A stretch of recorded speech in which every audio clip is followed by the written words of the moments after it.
rockin' with it.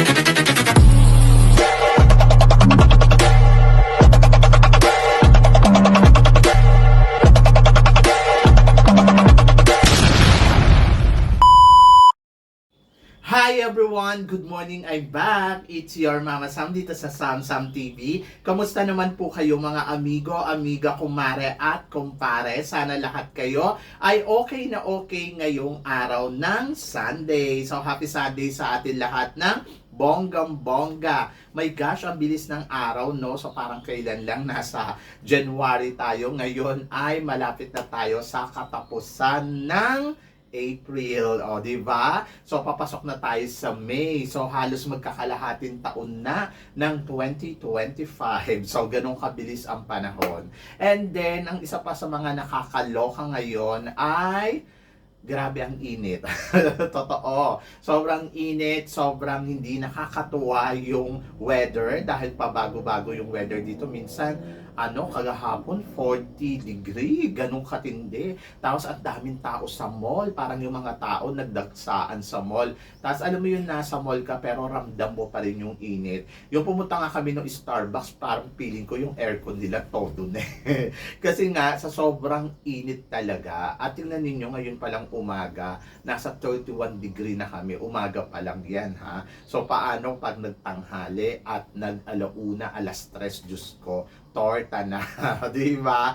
Ganon katindi. Kahapon nga, umaga pa lang 32 degree na, mga 7 a.m. o san ka pa. Pero ngayon medyo mahangin-hangin konti, in fairness, at makulimlim. Sana umulan. Gusto ko talaga umulan ng bonggang-bongga. Anyway, so yon. So gusto ko munang magkamusta sa mga kaibigan natin na nasa parting Amerika na laging tumututok dito sa Mama Sam, at saka syempre yung mga kaibigan natin na nasa Middle East at saka sa Asia, di ba?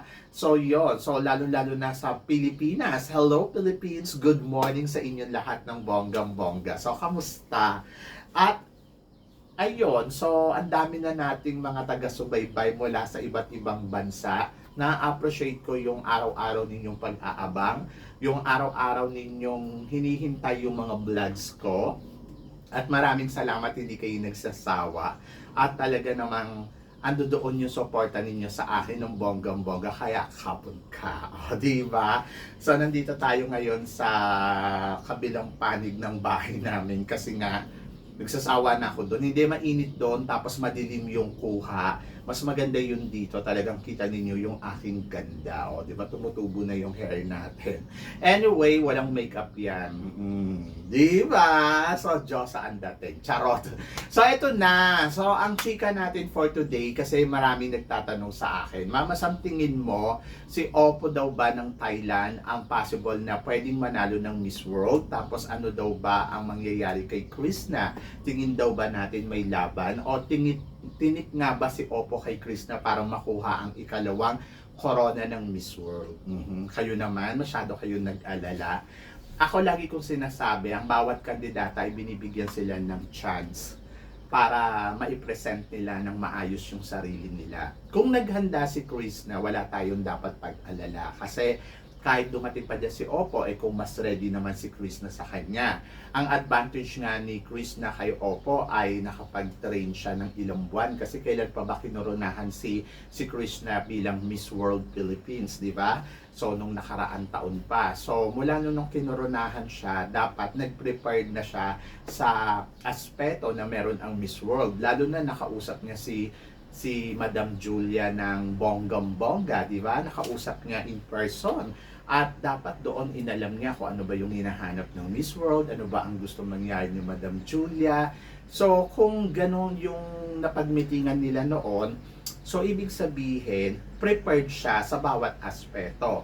Maliban na lang kung halimbawa kinausap siya ni Madam Julia tapos hindi siya naghanda, talagang maliligwak siya. Kasi, kumbaga para sa akin, mas maraming opportunity na ibinigay kay Krishna para makuha ang second crown ng Miss World para sa ating bansa. Ibig ko ba sabihin, mas parang nagkaroon siya ng chance na malaki dahil nakita naman natin na parang inilaban naman talaga ni Krishna ito at Kumbaga parang nabigyan siya ng opportunity na malaban to ng bonggang-bongga. Nabigyan siya ng opportunity makausap si Julia sa isang table kasi di ba nag-dinner nga sila. So for sure na alam niya kung ano yung mga kailangan sa Miss World. Ganon. And kung ginawa niya yung mga bili ni Madam Julia or yung mga narinig niya na payo ni Madam Julia, ibig sabihin malaki yung chance ni Krishna na mailaban ang Miss World. Pera na lang talaga kung wala siyang mga ginawa. Ganon.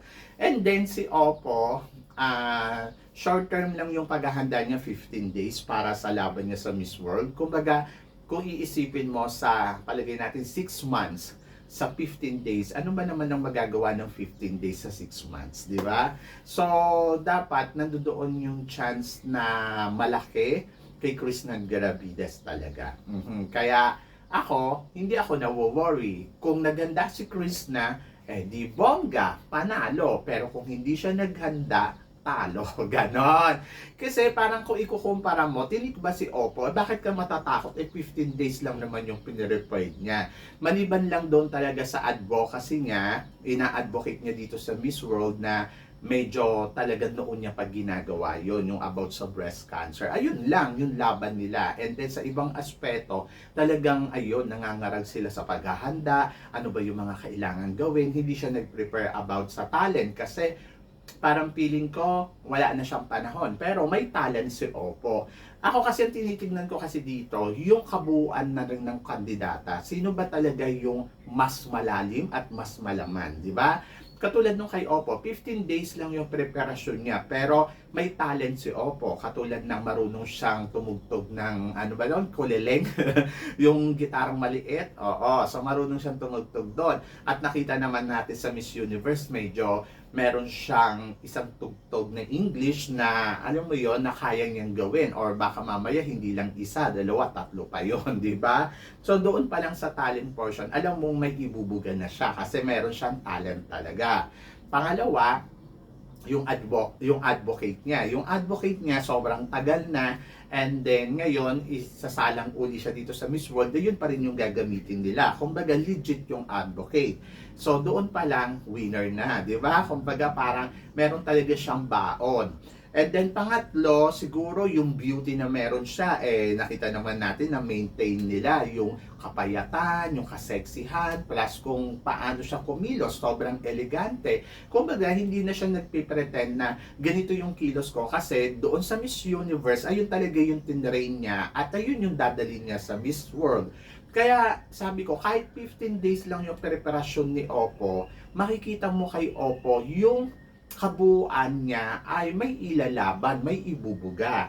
Ngayon kay Krishna Garavides, hindi ko alam kung ano yung pinagandaan ni Krishna, hindi ko rin alam kung saan ba siya nag-focus, tapos hindi ko alam kung ano ang talent na meron siya, but for sure, yung bawat aspeto na to ay yun yung pinaghandaan niya during ng paghihintay niya dito sa Miss World, di ba?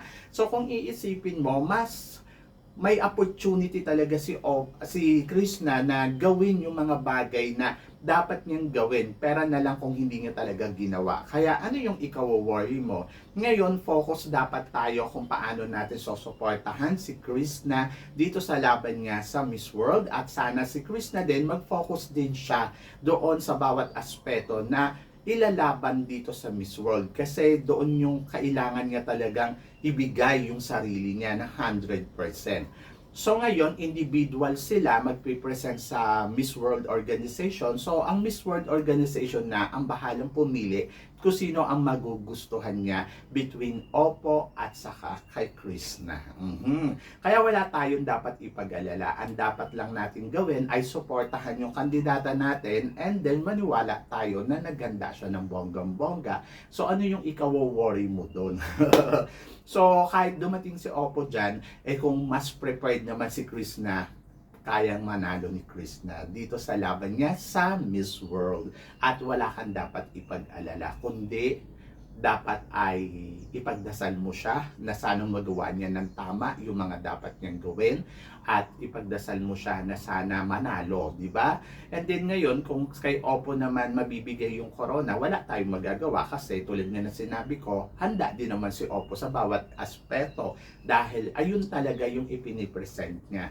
Hindi niya kailangan maghintay ng 6 months para i-prepare yung sarili niya kasi well prepared na siya papunta dito sa Miss World. Kasi nga, yung experience niya sa Miss Universe, nagawa niya na yung mga dapat na paghahandang gawin para dito sa Miss World. So, yon ang advantage ni Oppo kay Krishna.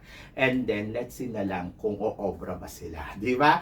Pero ang ibig ko sabihin, mas maganda magtiwala lang tayo sa kandidata natin no matter what happen. And then malalaman natin yan sa May 30 kung ang ating nabang pambato ang kokoronahan ng Miss World ngayong taon na to. So yan, maaaring isa sa kanila, maaaring wala sa kanila. So yan, kaloka. So, good luck kay Oppo, good luck kay Krishna. Ang importante dito ay we are Team Asia na nakikita naman natin na malakas ang mga laban ng Asia ngayon, especially ng Thailand and Philippines. So, wala kang dapat ipag-alala kasi parang feeling ko ay kahit sino naman sa kanila, ang importante ay mai-present nila ang Asia sa Miss World ng bonggang-bongga na walang pag-aalinlangan. So, yon, di ba? Nakakaloka kayo. So, kayo guys, ano guys ang masasabi ninyo dito sa pinag-uusapan natin ngayon?